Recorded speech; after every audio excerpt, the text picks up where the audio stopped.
Welcome to Kadampa podcasts.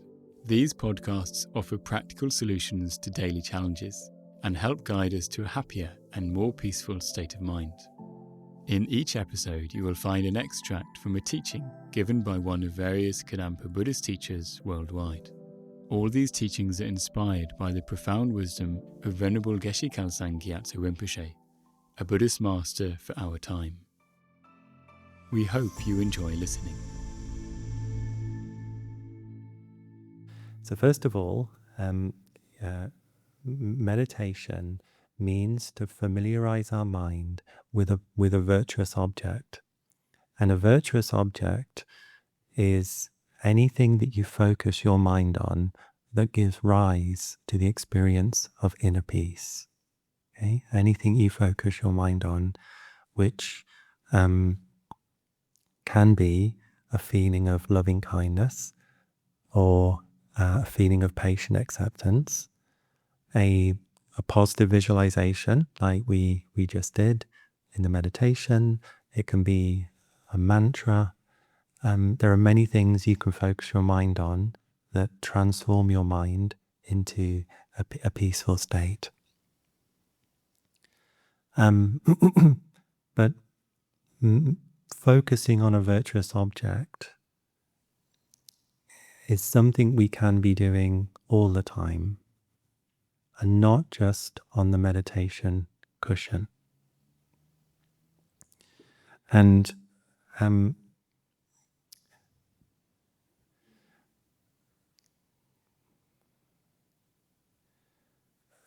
so Geshe Khalsang Gyatso, he said, when our teacher encourages us to train in meditation, this does not mean that we should not do our ordinary jobs or give up our ordinary jobs or our relationships with our family and friends.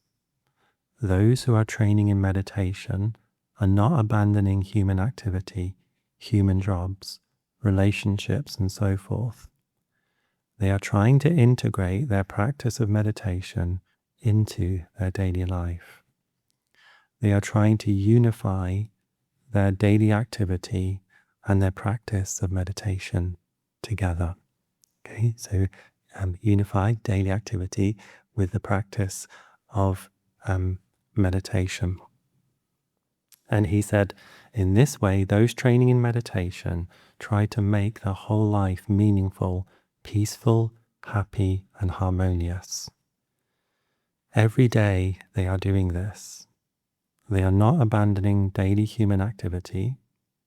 They are doing a perfect job, whatever opportunity they have, without interfering, trying to transform this job or activity into the meditation practice and putting them together.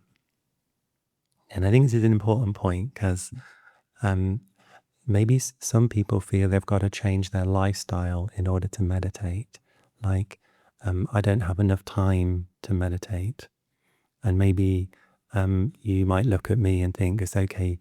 It's easy for you. It's easy for you. You don't have to drop off kids in the morning. You don't have to go to work between 9 till 5. You sit on your bum all day meditating. It's easy for you. You've got plenty of times on your hand. Whereas me, I've got to do this, I've got to do that, and I've got to do that as well. And for me to perhaps give meditation the dedication that it needs and the time it needs to find inner peace means I would have to change my job, change all these things. Well, Geshe Khalsang Gyatso is saying no. We just have to change the way we understand what meditation is. And what we want to do is to unify spending time with our partner, spending time with our friends, walking the dog, watching Netflix. Anyone a Netflix fan there? You can unify watching Netflix with a spiritual motivation or a spiritual perspective.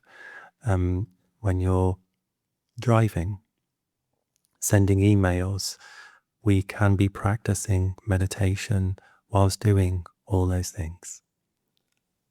That sounds impossible, doesn't it? Like, how can I meditate and watch Netflix at the same time? In fact, I've come here to get away from Netflix and my phone and emails. How can I drive and meditate at the same time? Surely a meditation involves closing your eyes. And if I'm driving and I'm closing my eyes, it could be the last meditation I ever have. Not very sensible. I'd have to pull over and then maybe I could meditate. So it seems like, no, that's not possible. It almost seems a contradiction. How can I eat and meditate at the same time? Well, it is possible. Okay? How? So when we... so I just share a little bit more. Geshe Khalsang Gyatso, he gave an example of a famous Tibetan meditation master called Milarepa. And he said, while I am eating, I am meditating. So I don't think he was like this, sort of doing a bit of breathing meditation and like having a little bite on his pizza and then carrying on, and then having a bite on his pizza. He's saying that's how I do it. Or while I'm watching Netflix, I'm meditating. But like, watch a bit, meditating, watch a bit, meditating. What he means is whilst he is eating, he's meditating. And there's something in our mind going, hold on, how can you meditate and eat? That's a contradiction. But meditation means to focus your mind on something positive, to familiarize your mind with positive ways of thinking. And it is possible to eat and simultaneously with eating to have part of your mind concentrating on a virtuous object. It is possible to be talking or listening to someone, and part of your mind is listening to what they're saying, but part of your mind is concentrating on compassion for that person or loving kindness for that person. So, like, if you examine your own experience, when you're listening to someone, then we're listening to the words of what they're saying. But isn't it possible simultaneously as you're listening to concentrate on the intention to listen to them with a compassionate mind, with a wish to help them, and to empathize with them? What do you think? Yeah, so you're listening, so part of your mind is listening. You definitely need that part. And then part of your mind is concentrating on an intention to benefit the person, to cherish the person, or to help free them from a particular problem. In fact, that happens. Like if someone says to you, I've got a problem, and you can think, oh, I don't want to hear this. You know, it's that same old broken record. That's not meditation, by the way. We think, I'm done with this person. They keep on at me all the time, the same verbiage again and again. So we're listening to them, but part of our mind is also a little bit annoyed. That's not meditation, because we're not familiarizing ourselves with virtue. But if you're listening to them, and part of your mind is being patient with them, you know, you're patiently accepting the challenge of this person, then you're meditating, because in the same time as listening, you're also training in patience too. So this is why there's no contradiction between eating, walking, traveling, listening, talking, and so forth, and meditation, if you're using part of your mind to concentrate on a virtuous object at the same time. So, for example, when we're traveling to work, part of your mind needs to be concentrating on what you're doing. The traffic, the subway, whatever you're doing, but part of your mind can be concentrated on the intention to be patient with your fellow commuters in that journey, or an intention to cherish or care for your fellow commuters on the journey. And if you're conjoining the two together, then it's a practice of meditation for you. When we're at the intersection waiting, and if we were to add up all the minutes in our life we spend waiting at an intersection, if we could transform that into a meditation, I think we'd be enlightened beings by now, because we spend so much time.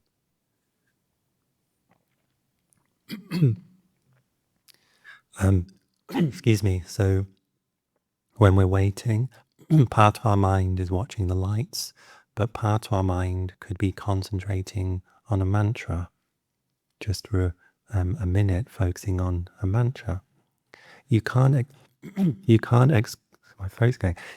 exclusively focus on the mantra, because then you wouldn't know when the lights change, would you?